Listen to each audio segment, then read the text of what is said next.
Boldwood presents Living the Dream at Puddleduck Farm, written by Della Galton and read by Karen Cass. The moral right of the author has been asserted. This performance is owned by Boldwood. Chapter 1. Stepping into the cake marquee was like stepping into another world. A hot, sweetly vanilla-scented world, lined with trestle tables, covered with white cloths, on which arrays of gorgeous-looking cakes were laid out. The closest table held Victoria sponges, golden-topped and sprinkled with icing sugar, cellophane-wrapped, but each with a thin, triangular slice missing. Phoebe Dashwood took a deep breath and let out a contented sigh. "Cake heaven," she said to the man beside her, and he squeezed her hand. "I'll say." His blue eyes crinkled with warmth. "Looks like we should have come earlier. We might have got a taste." "I think you have to be a judge for that, Sam," Phoebe teased. "I could be a judge. I love cake." "On that basis, most of England could be a judge. I too could be a judge. I adore cake." "Yeah, that's true. I wonder how you get to be a judge. Hey, look at this Battenberg all on its own." He pointed to the marzipan-adorned cake, which had a red rosette pinned to its cellophane wrapping. "Do you think it won because it was the only entry in its category?" "Maybe, although I'm sure it was delicious too," Phoebe added, in case its baker was anywhere in earshot. It was Thursday, the 27th of July, the last day of the New Forest Show, a 3-day affair held annually at Brockenhurst, Hampshire, and one of the biggest summer events in the South of England calendar. There weren't many people in the cake marquee now the judging had been done, which they hadn't realised when they'd wandered in. Sam Hendry smiled, and Phoebe glanced at his familiar, strong profile and felt her heart shift with love for him. She had known that face her entire life, known the way his dark hair curled slightly at the nape of his neck when it needed cutting, the slight dip in his chin, his quick smile. They had grown up together, their mothers being best friends. She had watched Sam become a man, and he had watched her become a woman. But until 3 weeks ago, Phoebe had never imagined they'd end up in their own love story. A sudden flurry of movement at the other end of the marquee interrupted Phoebe's musings, and both she and Sam glanced towards the exit. Something was going on outside. There were shouts, the sounds of a fracas, and the few people who'd been inside were hurrying out to see. They were just in time to see a riderless horse, reins and stirrups flying, cantering at speed towards the marquee, which was close to the edge of the showground, and encircled by the trip hazard of dozens of guy ropes. Before Phoebe could react, or even take in fully what was happening, Sam stepped into the horse's path, his hands out in front of him, and deftly caught the flying reins so that the horse, which Phoebe realised now was more of a pony, had no choice but to jerk to an untidy, breathless, skidding halt, although not before Sam was tugged along for a few paces with it. There were a few oohs and ahs from the people closest as both man and horse finally came to a standstill. "Hey, little fellow, steady on there! What's the rush?" Sam's voice was breathless, but his whole demeanour was quietly calm, in sharp contrast to the pony, which was soaked with sweat. Its chestnut flanks heaved with exertion as it sidestepped fretfully on the dusty grass, showing the whites of its eyes, while Sam slowly shortened the reins until he was close enough to run his palm along its coat with long, smooth strokes. One of the pony's plaits had come loose, Phoebe saw, and was dangling down untidily on its neck. "There now, it's okay. It's all okay." Sam kept talking, and the little horse, a child's show pony, Phoebe guessed, finally responded to Sam's voice and calmed down enough to stand still. A small crowd had gathered. Phoebe took a step closer to Sam and his charge, the shock of what had just happened hitting her. Sam had stepped straight into the animal's path. She knew he'd done it deliberately. He knew horses. He had his own, Ninja, a flighty thoroughbred, but it was still pretty dangerous, and she could feel the slight tremble in her stomach at the thought of what might have happened if the pony hadn't stopped. "Well done," she said quietly. "That was brave." Calculated. They won't deliberately mow a person down. But they might inadvertently, Phoebe murmured, glancing around them. The sky was a hazy blue with a few scribbles of white cloud. Summer was at its best, and the showground was teeming with people, families with children, dozens of dogs on leads, and old people on mobility scooters. Phoebe shuddered to think of the chaos that could have happened if Sam hadn't intervened to stop the bolting pony. "We're not far from the equine ring," Sam said, glancing around. "We should probably go and find this little fellow's owners. Did you notice he's got a cut on his off fore?" Phoebe nodded, feeling herself go into professional mode as she leaned to look at the front leg properly. A trickle of blood ran down his white sock, but she was relieved to see the cut didn't look serious enough to stitch. "Let's take him back. We can see if he's lame." The crowd around them, eager to be part of the drama, showed no sign of dispersing. "He's cut himself," a woman called. "He needs a vet." "I am a vet," Phoebe told her. "He'll live, but we'll make sure his owner is aware." "Is that your animal?" A man in a deerstalker with a very red face was striding towards them. "It ran straight through my prize marrows. Put a hoof through my best one. Total write-off. You'd better be insured. My marrows are magnificent. Or at least they were, before that beast ran amok." "He doesn't belong to us, we just caught him." Sam shot him a pacifying look. "You'll need to take up any damage issues with the owner." "Oh, I shall." The man fell into step beside them, still muttering about his mutilated marrows. Phoebe and Sam exchanged glances. Phoebe was trying not to laugh. Mostly she knew because of the aftermath of adrenaline, but the look of outrage on Marrow Man's face was comical too. He and a few other curious onlookers had joined them in the trek across the showground, and the crowds parted obediently to let the small procession through. There was a slight breeze shifting through the tops of the trees that lined the ground, otherwise it would have been unbearably hot, and the smells of frying burgers, hot pies, and coffee percolating from stalls with long queues reminded Phoebe that they had arrived just after 11, and it was long past lunchtime. They'd both had a more active role at last year's show.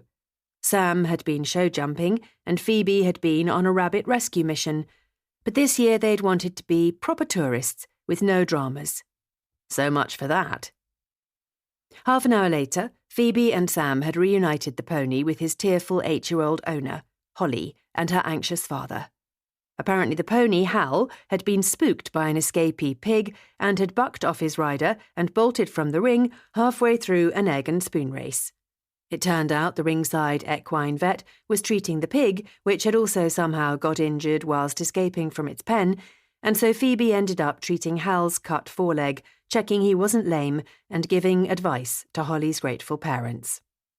She and Sam escaped while they were calming down the deerstalker Marrowman, who had been slightly mollified by Holly's mother's offer of a slice of her prize-winning Battenberg and her father's wedge of compensatory cash. It had also turned out they had a friend in common from the allotment because Holly's granddad had a plot there too. There weren't many locals who didn't have a few links in the community. 6 degrees of separation, or more like 3 degrees of separation, applied to practically everyone in the New Forest once they got chatting. Phoebe and Sam were now sitting at a wooden picnic table, sipping coffee, eyeing Sam over her recyclable paper mug, which might have been eco-friendly but was too hot to be finger-friendly once she'd dispensed with the paper serviette it had come with. She put it down swiftly on the table. "Although I guess it's a lot less dramatic than last year, when you and Ninja crash-landed halfway through the jump-off, and you got carted off in an ambulance." "That's true." Sam met her gaze. "Although it was almost worth crashing to see you racing into the ring to reach my side. Your face was a picture." "That's because I thought you were dead." Sam grinned. "It'll take more than a little tumble off a horse to kill me. I'm as tough as old boots." He picked up his coffee and then put it down sharply again. "Ouch, that's hot." "Very tough," Phoebe teased, and offered him a serviette. They both laughed, and she added, "Besides, it was hardly a little tumble. You could have been dead. Rupturing your spleen isn't a minor thing. I'm surprised that accident didn't put you off horses for life. She paused before adding thoughtfully, Do you ever get anxious now when you're riding? Not when I'm riding, no. But when I'm competing, yes, maybe a bit. He sipped his coffee. Not too much, though. It's not as though I can lose my spleen again, can I? That's gone forever. He clicked his tongue. Phoebe shook her head in mock disapproval of his levity. Is that why you haven't competed as much lately? Maybe a bit. It's also because I've had too many distractions. He reached across and touched her face. You being the main one, Phoebe Dashwood. If you'd have told me a year ago that we'd be sitting here together like this, I wouldn't have believed it. Me neither. She leaned into his touch. You don't regret it, do you? Giving up the lord of the manor for a lowly shop worker? His eyes, as blue as the summer sky above them, sobered a little as he held her gaze. Sam, don't you ever do yourself down. There is nothing I regret about our relationship. She could hear her voice, half fierce, half husky with emotion. And there is nothing lowly about working in your mother's shop. His eyes warmed, and she wondered whether the tiny threads of insecurity she occasionally saw in him would ever entirely disappear. Maybe it wasn't surprising. Barely a month ago, Phoebe had been dating Rufus Holt, the son of a real-life lord. His father owned Beechbrook House, which was in the heart of the New Forest, as well as a lot of the surrounding land and cottages. Phoebe's grandmother, Maggie Crowther, owned Puddleduck Farm next door. The Holts and the Crowthers had a long and checkered history, but these days they rubbed along okay. Puddleduck, once a dairy farm, was now an animal sanctuary, and recently Phoebe had fulfilled a long-held dream to set up her own veterinary practice, Puddleduck Vets, in an old barn on the land. Phoebe's relationship with Rufus, which had looked so good from the outside, had never worked. They had never even consummated their relationship. But Phoebe hadn't told Sam this detail. It was a secret she would probably keep. Neither she nor Sam were the type to divulge the minutiae of failed relationships. The only thing I'm starting to regret, Sam, Phoebe said now, is that today is turning into a busman's holiday, what with you catching escapee ponies and me patching them up. That's pretty much what we do at home. Perhaps we should have chosen a different place to spend our precious week off. Yeah, we should probably have gone abroad. We could have been sunning ourselves on some beach. White sand, palm trees, exotic cocktails. You'd have worried about Ninja, she said, picturing Sam's thoroughbred horse. Not to mention Snowball. Snowball was Sam's fluffy black cat. Sam was almost as dotty about animals as she was. And you'd have worried about Maggie and Eddie and whether Puddleduck Vets was coping okay without you. You know me so well. Phoebe had a very soft spot for her feisty 75-year-old grandmother, who'd recently announced she was marrying Eddie, her former farmhand. They were getting married in early December. Also, this was the first time since Puddleduck Vets had opened that Phoebe had trusted her staff to run it without her and had gone off on a proper holiday, even if it was more of a staycation. Why don't we head off, and I'll take you for dinner at some flash eatery in Southampton, Sam suggested. Hopefully we'll be safe from marauding horses and pigs there. I'd much rather go to a country pub. How about the Huntsman on the edge of Burley? We can pick up a nice bottle of wine to take back to yours afterwards. I'd much rather do that too. And I seem to remember there's no phone signal at that pub, so we can't get disturbed. What are we waiting for? By the time they'd finished their meals at the pub, steak and chips as they were on holiday, and had picked up the wine, it was gone 8, and they were both yawning. Sam had been right about the Huntsman having no phone signal, but they were barely a mile into their homeward journey when both of their phones tinged simultaneously. Sam was driving, but Phoebe hooked hers out from her bag. She fully expected to see a message from her assistant vet, Max Jones, who was holding the fort.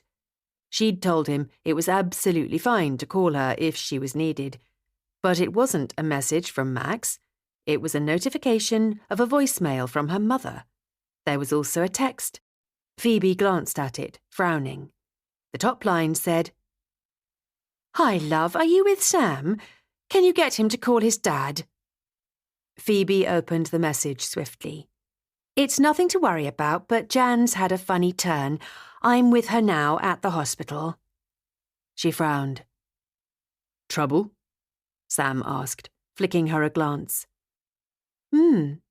Apparently my mum's with yours at the hospital." "What's happened?" His fingers tightened on the steering wheel. "I don't know. She said it's nothing to worry about. Could we pull over when you get to a convenient place? We can phone them and find out what's happening." Chapter 2. A few minutes later, Phoebe had spoken to her mum and Sam had spoken to his father, both of whom were at Salisbury District Hospital A&E, and Sam and Phoebe were now piecing together the events of the evening. Jan Hendry had been on her way to a hotel in Salisbury for a school reunion. She'd gone on the bus so she could have a glass of wine, and the family car was in the garage anyway, when she'd been taken ill with chest pains, and the worried bus driver, encouraged by a couple of concerned passengers, had driven her straight to hospital. Ian Hendry, carless, had phoned Phoebe's parents to ask them for a lift, and hence had involved the Dashwoods. "Pa said she's having tests," Sam told Phoebe. His suntanned face had gone a little pale. "They think it might be her heart. Ma's not old enough to have heart problems, surely. She's only 59. "Anyone can have heart problems, although you're right, your mum isn't the obvious candidate." Jan Hendry was slim, didn't smoke, and as far as Phoebe knew, had always been fit as a fiddle. She squeezed Sam's hand across the Subaru's handbrake. "She'll be okay. Try not to worry. Shall we go to the hospital?" "Yes, I think we should. They might be there hours. You know how long hospitals take to do stuff. Then at least Luella can go home. I can give Dad a lift back later. And you can go back with Luella too. There's no sense in all of us waiting up there." "I'll wait with you, Sam. I don't mind a late night. Anyway, we're getting ahead of ourselves. We don't even know what the problem is yet." "Thanks." He gave her a swift look of gratitude, and again her heart softened. Sam was great in a crisis. Very calm, very methodical. Phoebe watched him tap the hospital postcode into Google Maps on his phone before starting the car once more and pulling out smoothly into the line of traffic. It hadn't been very long ago that Sam had rescued her when she'd ended up in a ditch on a quiet back road in the forest, having swerved to avoid a deer. She hadn't been badly injured. She'd head-butted her Lexus's steering wheel and had ended up with 2 black eyes. Sam had ridden in like a knight in shining armour on a white charger and rescued her. Well, actually, he'd ridden in on Ninja and had insisted she ride the horse back to Brooks' stables, which had been barely 10 minutes away across the forest, while he walked alongside them, carrying her vet bag. He'd also insisted on driving her to the minor injuries unit to get patched up and checked over. Then he'd taken her home, run her a bath, and made her hot chocolate, and done everything a good friend would do. The bruises on her face had faded, but there was still a faint soreness where she'd bashed her nose. Yet Phoebe knew that despite the pain and shock of driving her car into a ditch, she would always remember that day with huge affection, because it was the day she'd realised that Sam meant so much more to her than just a friend. It was the day the denial had finally dropped from her eyes. Phoebe had always loved Sam, but that had been the day she'd actually fallen in love with him. Sam didn't once break the speed limit as he cut expertly across the back roads of the forest. He knew this area like the back of his hand. He was praying Phoebe was right and it wasn't too serious. He was close to both his parents, but to Ma particularly because they worked together side by side in Hendry's stores. You couldn't, strictly speaking, call it a family business in the sense that his father was a chippy. The shop couldn't sustain all 3 of them, but it did pretty well. As a village stores, it was the centre of the community in the small market town of Bridgeford on the banks of the River Avon where they all lived. Hendry's was usually pretty busy, and having the post office there too made it more so. No way could Ma have managed it alone. In another life, Sam would probably have based his career on being a full-time riding instructor. He taught kids at the weekends and some evenings at Brook Stables because he couldn't have afforded to keep Ninja there if he hadn't also worked for them. But he wouldn't have abandoned Hendry's stores. Loyalty kept him there. His mind raced ahead. Even if Ma had suffered from a very mild heart attack, she was going to have to take it easy for a bit. It wasn't possible to cope for long in the shop without her. They had a temp in this week for his holiday cover, but Jan was the mainstay of Hendry's, endlessly cheerful and utterly tireless. Sam couldn't do more hours there than he already did, so they might have to employ someone on a more permanent basis. Where on earth were they going to get the money to do that? The spiralling cost of living had meant that everything had gone up lately. They were pushed to the limit as it was. He stole a glance at Phoebe, who looked deep in thought. He had loved her for so long. He had known she was the woman he wanted to share his life with for so long. But relationships took up time too. Earlier he'd joked about them holidaying on a tropical beach somewhere, but he'd known deep down that a tropical beach was a far-off fantasy. Who'd get up at the crack of dawn every day to look after Ninja if he didn't do it? He certainly couldn't afford to pay Brook Stables to keep his horse at full livery.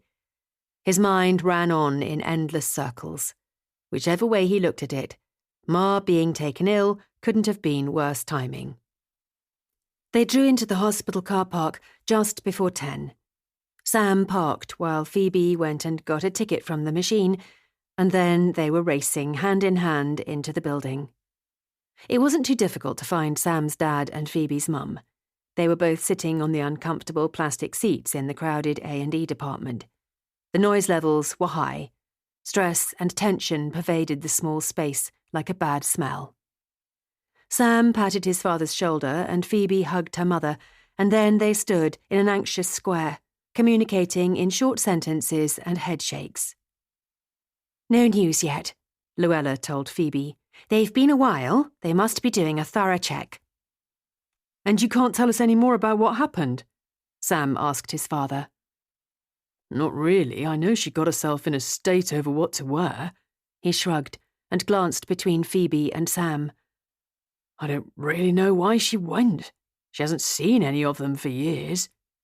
His eyes, the same blue as his son's, clouded. "I wish I could have taken her in the car. I would have done, if it hadn't been in the blasted garage." "I doubt it would have made a difference, Pa." "No." Ian Hendry looked unconvinced. Phoebe's heart went out to him. "Here she is," Luella exclaimed, glancing suddenly across the room towards the door. "Isn't that her, Ian, with the doctor?" They all looked, and Phoebe saw she was right. A bemused Jan, dressed uncharacteristically smartly in a blue dress and a cream linen summer jacket, which now looked a bit creased, had just come out of a door, accompanied by a man in scrubs. "Gosh, yes," Phoebe gasped. "That has to be good news. She looks fine." Ian couldn't seem to believe his eyes. He shook his head, and Sam patted his shoulder again. "Let's go and meet them, Pa. Find out what's what." Phoebe and Luella stayed where they were, and a few moments later they saw Ian and Sam in a huddle with the doctor. All of their faces were grave, but Phoebe was sure she was right. The news couldn't be too bad if they were letting Jan leave so soon. 10 minutes later, everyone, including Jan, was outside again in the car park.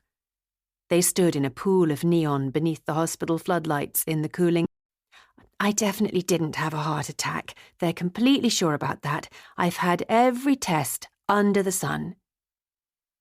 "But it must have been something," Ian said. "Why aren't they doing more tests? Have they booked you in for more?"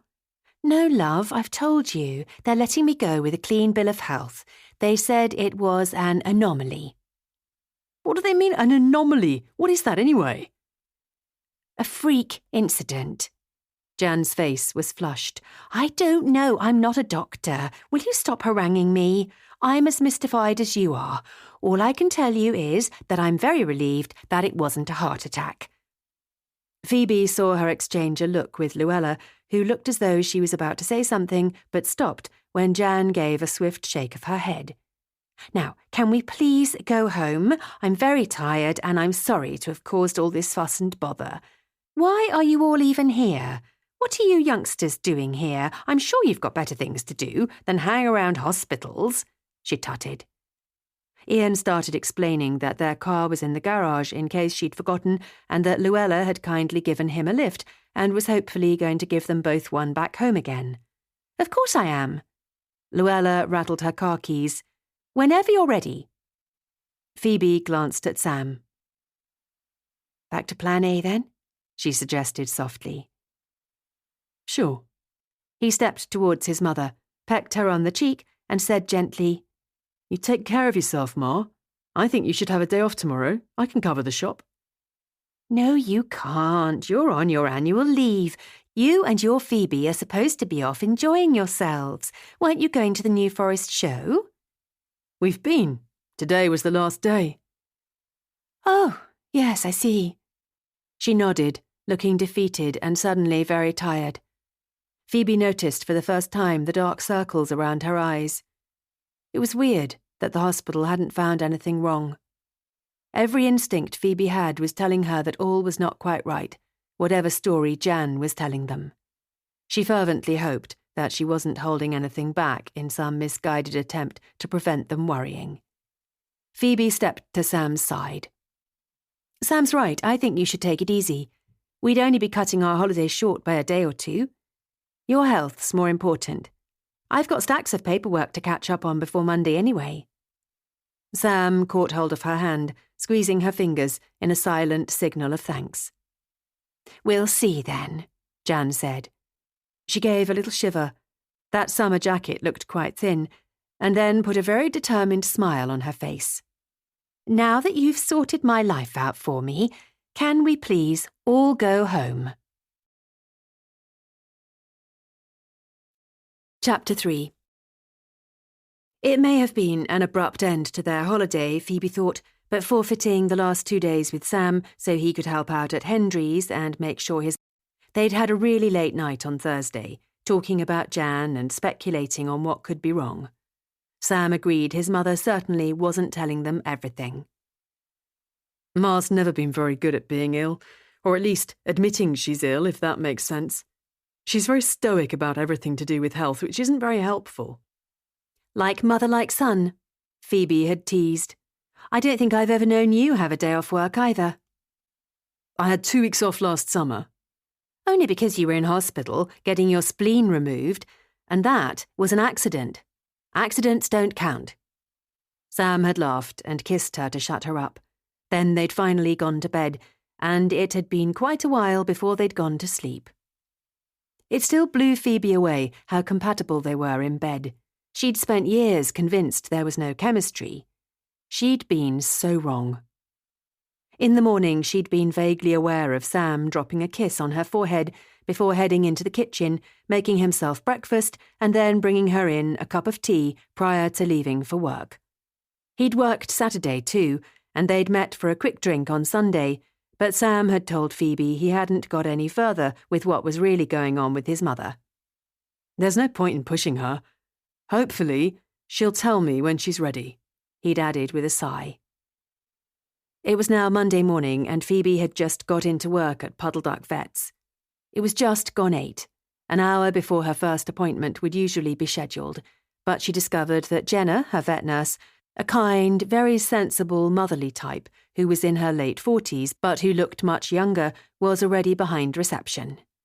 Jenna was deep in discussion with Max, who at 32 was the charmer of the practice, at least where women were concerned.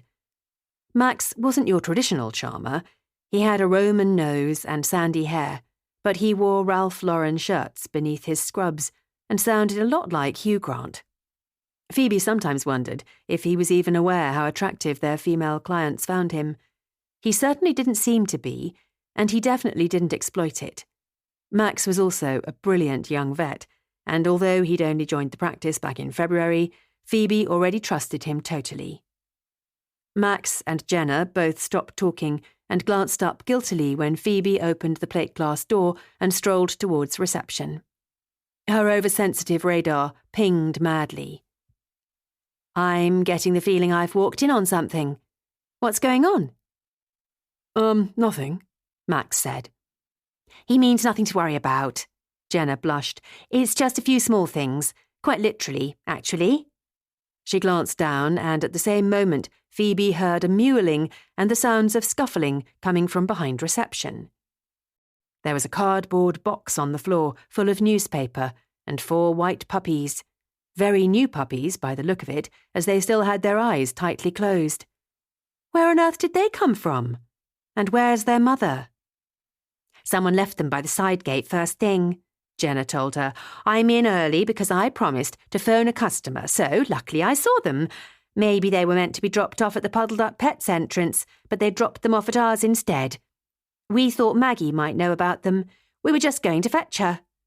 She sighed and added, no mother, unfortunately, although there is a note. Max handed Phoebe a piece of paper, torn from a pad which only had a few words scrawled on it in black ink. 3 days old, mother dead, please look after. There was no name or signature. And that was it? Phoebe shook her head in exasperation. What is wrong with people? Do they really not care? At least they brought them here, Max said. He was always unerringly positive. So they must have cared a little bit. Yes, I suppose that's true. Phoebe knew he was right. It could have been worse. The practice door opened again, and Marcus, Phoebe's receptionist, came in wearing a short-sleeved shirt and smart trousers. Despite being the youngest member of the team, at 29, he'd only recently got out of the habit of wearing a suit and tie to work. Marcus was a strange mixture of formal and funny, honest and a rule-breaker. Marcus cared passionately about animal welfare and had carried a torch for Natasha, who was the sanctuary's young manager, for months before finally plucking up the courage to ask her out. They were now an item, much to everyone else's delight, as the 2 animal-mad youngsters were clearly made for each other. Jenna brought Marcus up to speed about the puppies, and in no time he was behind reception, crouching down to coo at them. I'll keep an eye on them, no worries. They are gorgeous. They should probably be in quarantine, seeing as we don't know where they came from or what killed their mother, Phoebe warned. They shouldn't be behind reception, just in case. They all look pretty healthy, Jenna said. I've checked them over, but in the absence of a mother, they are going to need feeding. I can do that, Marcus said instantly. I think we've got some formula in stock. One of the breeders wanted some not long ago and I overordered. I could set up a crate for the pups out the back. Then I can keep an eye on them. His eyes were alight with enthusiasm. Phoebe didn't have the heart to say no. Okay, I guess we can do that, as a temporary measure. I'll have a word with Maggie as soon as I've done my morning appointments. What time is my first appointment, anyway? Not till 9:30. We thought you might need to ease back into things slowly, boss. And have a catch-up on what you've missed, Max said. Phoebe dragged her gaze from the puppies and flicked a glance at each of her small team, all of whom were looking at her with varying expressions. Max was wearing a rather forced smile. Jenna's eyes were guarded, and Marcus looked hopeful.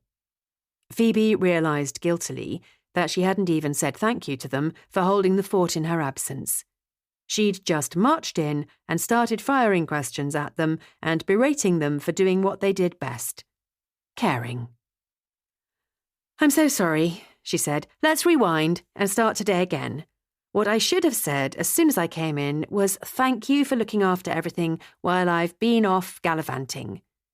I bought you fudge, she added, extracting a box from the tote bag she'd brought in with her from the New Forest show. And for anyone who doesn't like fudge, there's shortbread. Also from the New Forest show, said Max, peering to look. And New Forest chocolate biscuits, he added, and New Forest ginger beer. A bit of a theme going, Jenna remarked. Did you actually go anywhere else? I thought you were doing day trips. We didn't really go anywhere else, Phoebe said, not wanting to confess they'd actually spent their first couple of days either in bed or watching episodes of Loose Women. It had been surprisingly easy to get Sam hooked on Loose Women. I'll get the kettle on as soon as I've set up a crate for the pups, Marcus said. How often do pups need feeding anyway? Every 4 hours, Jenna told him, including all through the night. She clicked her tongue. You might regret offering to be a papa-mama, or papa-papa, I should say. I won't, Marcus said staunchly. I love dogs. What kind of dogs do we reckon they are, anyway? As he spoke, the door opened again. This time, it was Maggie. She stood in the doorway with her hands on her hips. They're Dalmatians, she said, clearly having heard Marcus's question. Are they here? I was wondering where they'd got to. So they are something to do with you, Phoebe said, relieved. We were hoping they might be. At least she'd been hoping they might be. Marcus already looked disappointed. I had a phone call from a concerned member of the public. Maggie crossed to the counter and peered into the box. She found them at the roadside, apparently. She wouldn't leave her name, but I told her to bring them in. Ah, Jenna said, poor little mites. I don't suppose she knew what had happened to their mother. Apparently not. Yes, it was, Maggie agreed cheerfully. Phoebe looked at her in surprise. Her grandmother usually had plenty to say about people who dropped off animals, claiming they had simply stumbled across them and didn't know their history. But since her engagement to Eddie, she seemed to be wearing rose-tinted glasses. And you're back from your travels too? Maggie's hazel eyes, so like her granddaughter's, fixed on Phoebe. Did you and Sam have a lovely break? You must come and tell me all about it later. We've got lots to catch up on. Wedding plans? Phoebe ventured.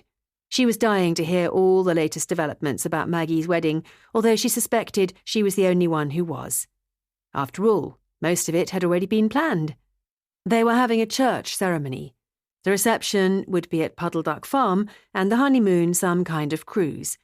But it had become a standing joke amongst friends and family, not to mention everyone at Puddleduck Vets, that Maggie had talked about nothing but weddings, whether it be dates, cakes, guest lists, or outfits, since Eddie had proposed to her 3 weeks earlier.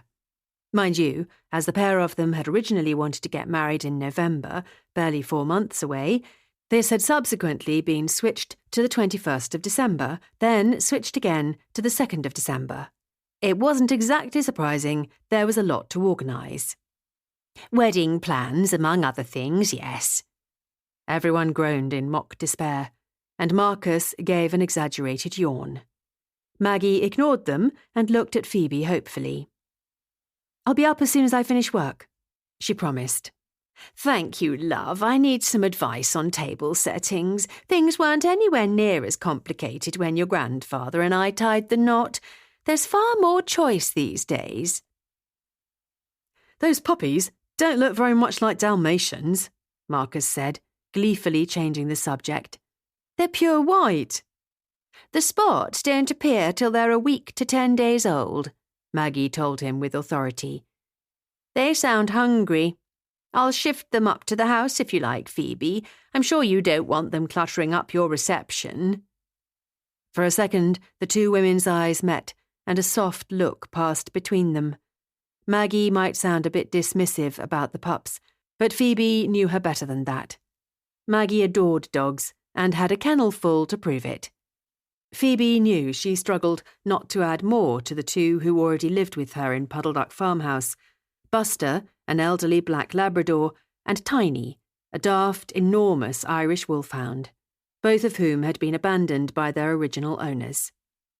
The 4 baby Dalmatians might very well end up in the sanctuary kennels when they were bigger, but in the meantime they'd no doubt be carted up to the farmhouse to live by the Aga.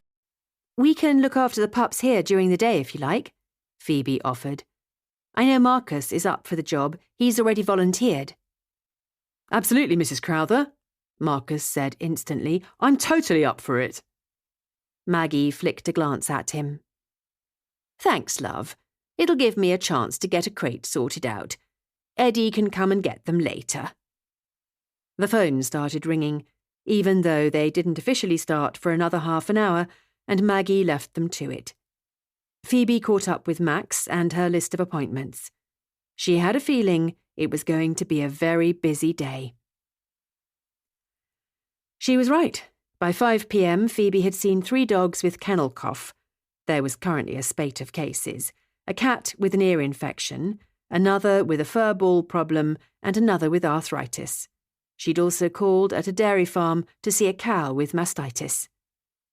Puddleduck Vets had focused on small animals when they'd started, but under the mentoring of her previous boss, Seth Harding, who had a practice on the edge of Southampton, Phoebe also went out to farm animals. The two practices also helped with each other's out-of-hours cover. Phoebe loved all aspects of her job, but she was glad she had no call-outs tonight and could catch up with Maggie as planned to discuss table settings. Maggie had chosen an animal theme, and she'd whittled it down to a choice of 3. Ducks, donkeys, or dogs? Eddie got me some samples. She produced a handful of coloured wooden shapes and spread them out on the farmhouse table. Phoebe picked up the nearest one, which was a clip with a white duck on top, and studied it for a moment. It looked exactly like a novelty clothes peg. Where did Eddie get these samples? I think he said the hardware shop. Why? Because I think this might actually be a clothes peg. I must admit I did wonder. Maggie gave a rueful shake of her head. They'd do, though, wouldn't they, to hold the name cards by people's plates? Or we could check out actual animal table settings. Shall we look on your laptop? They had a quick break to feed the Dalmatian pups, which were, as Phoebe had predicted, in a crate not far from the Aga. Tiny and Buster, their attention caught by the tiny yelps and the smell of food, came to supervise. But a few minutes later, Maggie was oohing and eyeing over a selection of duck, donkey and dog table settings. These are much nicer. Then she frowned. What is it now? I still can't choose. Then don't choose. Have all 3.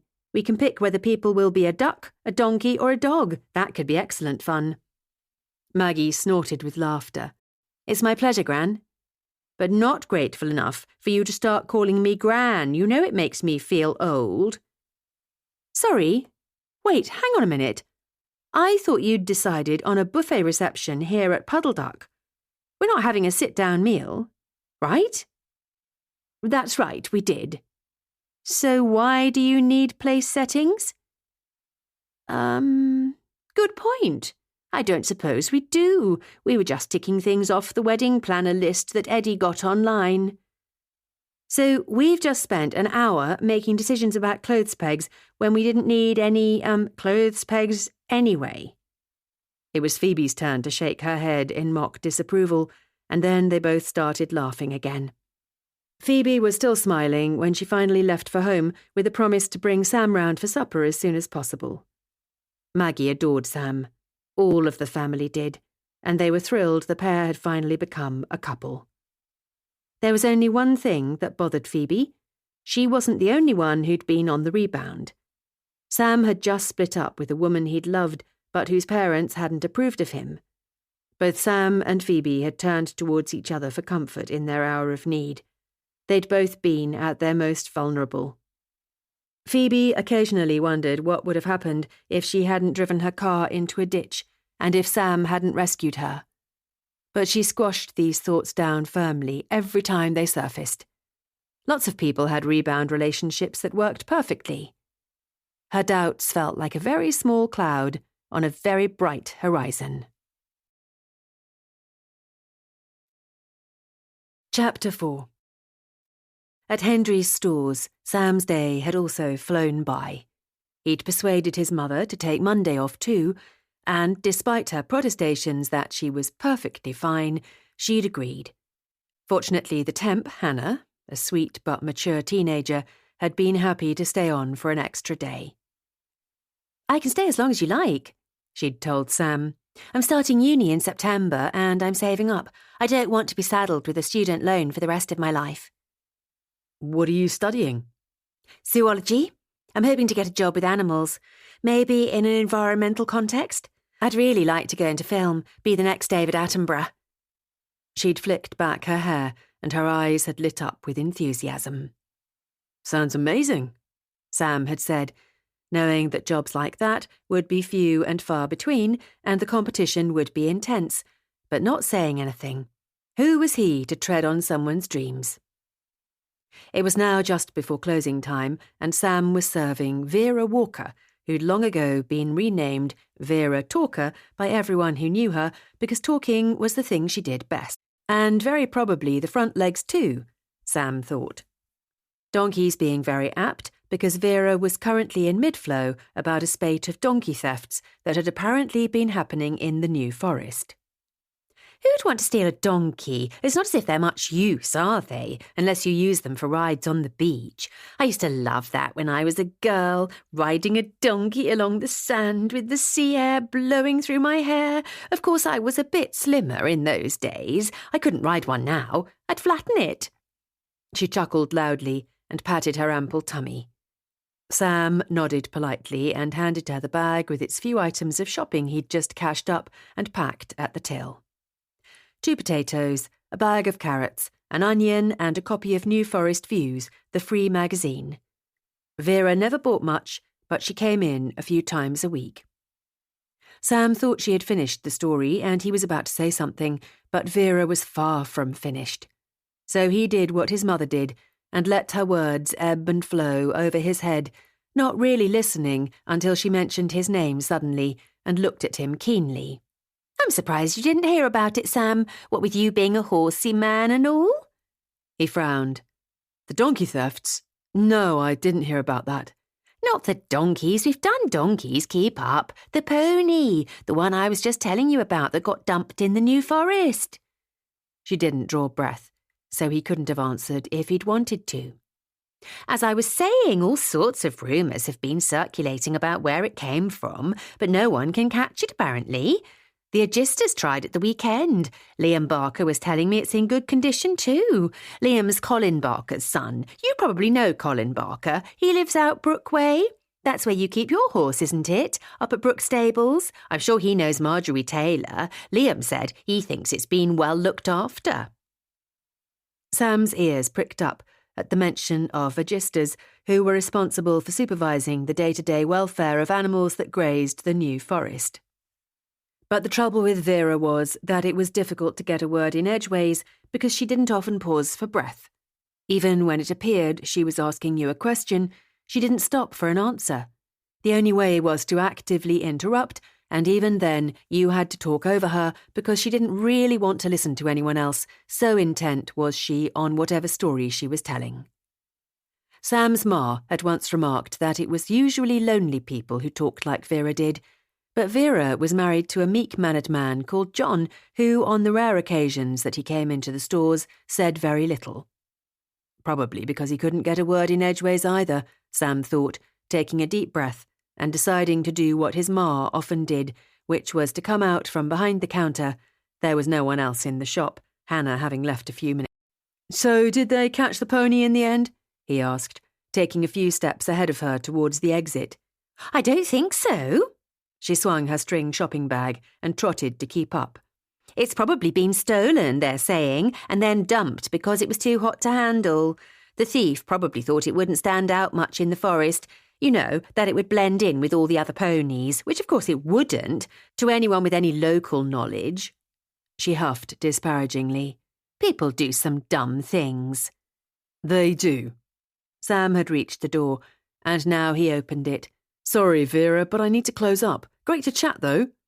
Yes, I always like chatting to you, Sam. You're such a good boy. How's your mother? Is she ill? I noticed she wasn't here. Sam opened the door a little wider, so the chimes jingled. I really must close up. Ma's fine. I expect she's cooking her tea.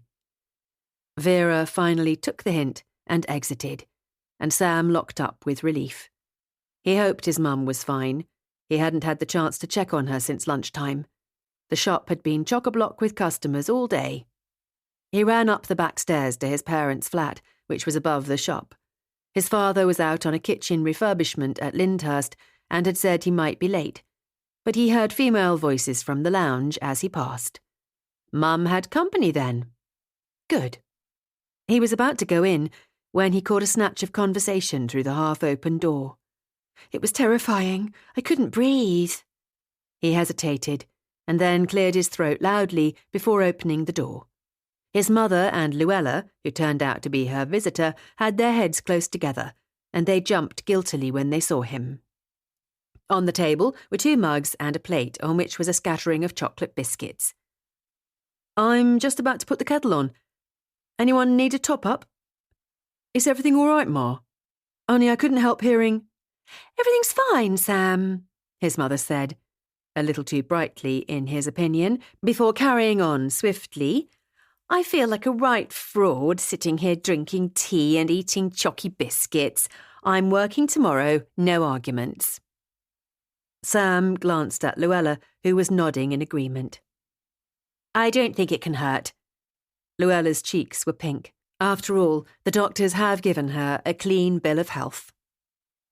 They were definitely hiding something, Sam decided, but if Luella was happy with it, and she obviously knew more than either he or his father did, then he supposed he was happy too. I'll let Hannah know we don't need her then, if you're sure. I'm totally sure. He didn't argue. No doubt Ma would tell him in her own good time what was going on. And she looked a lot better than she had on Thursday night at the and went across to peck his mother on the cheek. Night, Ma.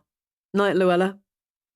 Sam was about to reverse his old Subaru out of its parking space at the back of the shop when he heard his name called. He looked up to see Luella, who must have raced to catch up, hurrying across the paved area towards him. Sam, I'm glad I caught you. She looked out of breath and clearly had something on her mind. He lowered the glass and she flicked a glance up at the flat a little guiltily, as if she were worried Jan might be looking out of the back window and see them. I don't want to betray her confidence, but neither do I want you and your father to be worrying yourselves sick. Okay. Sam waited patiently. It was obvious Luella was in a quandary. He'd known her as long as he'd known Phoebe, and she definitely wasn't the gossiping kind. She'd always been straight down the line. Compassionate, kind, and honest, traits she had passed on in spades to her daughter. She leaned into the car. Physically, your mum is absolutely fine. I just wanted to reassure you. Physically? Sam queried, meeting her gaze. But... The doctors seem to think it was a panic attack. Luella looked uncomfortable. They're much more common than people think, but it can be a difficult subject still. And she didn't want to tell us, Sam finished. He knew what his mother was like.